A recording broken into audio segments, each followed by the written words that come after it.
Dear ladies and gentlemen, let me first of all thank you very much for inviting me to the Cultural Heritage on Erasmus Project Lounge event today.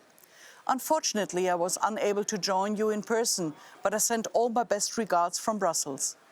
I'm very happy to announce in my position as chair of the Committee for Culture and Education of the European Parliament the start of the new, fresh extended Erasmus Plus program. Erasmus Plus is truly one of the flagship programs of the European Union. Millions of Europeans have participated in this program since its founding more than 30 years ago. And in fact, Erasmus Plus is much more than a student exchange program. It offers opportunities for people in all kinds of different life situations. This is why the plus in Erasmus Plus is so important. With the new generation of Erasmus Plus, we want to support many more projects relating also to adult education, vocational education, lifelong learning, and so on. We want to give even more people the opportunity to take part in cross-border exchanges and to experience Europe and its diversity at first hand, to really foster mutual exchange and understanding between people from different countries and with various backgrounds for all European citizens engaged in various forms of education. It is a great achievement that lifelong learning is becoming a true focus of the Erasmus+.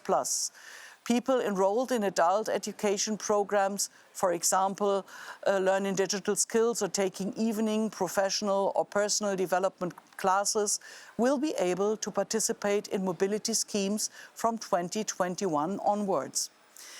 It is a great success that as Parliament, together with the Council, we were able to secure an additional 2.2 billion euros for the programme over the next 7 years. This means that in total we can now spend more than 26 billion euros on training, education and more.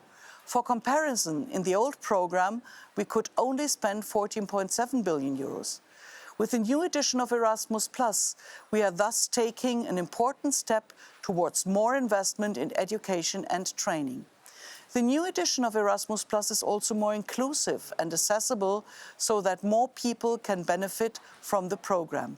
As Parliament, we insisted that the new Erasmus+ includes specific measures to enable more people with fewer opportunities to participate regardless of whether their disadvantages are due to disability, poverty, remote location, migrant background, or other reasons. The participation of these people in all parts of the program has been our special focus from the beginning. All those who have missed out in the past will now have significantly improved access to learning and mobility through the specific provisions we have inserted. Because one thing is clear, no one should be left behind. That is exactly what we want to achieve with the new generation of Erasmus+. I'm also very happy that 3 initiatives that have been successfully launched since 2018 can now be continued and adequately funded under Erasmus+. The first is Discover EU, which provides train tickets for young people who can travel across Europe for a month to learn and discover the cultural and linguistic diversity of our continent. Then there are the Centers for Vocational Education and Training that provide high-quality vocational training by bringing together local partners and building international networks. And lastly, there is the European Universities Initiative, which enables students to combine studies in several European countries. It's, in my view, an important and right step that these initiatives are now part of the Erasmus+ program. Besides all these updates, the next generation of Erasmus+ is also simpler and more manageable. There are now better and more user-friendly IT systems and less paperwork. Access to the program is therefore becoming much easier and hurdles are greatly reduced. I'm convinced that with all these changes, we are now well equipped for the future. We have the necessary means at hand to enable even more people to benefit from Erasmus+ and to participate in mobility and educational programs. It makes me very happy to see that you, together with Europa Nostra and the European Students' Network, are making cultural heritage a greater part of the Erasmus experience while promoting Erasmus mobility opportunities for heritage students.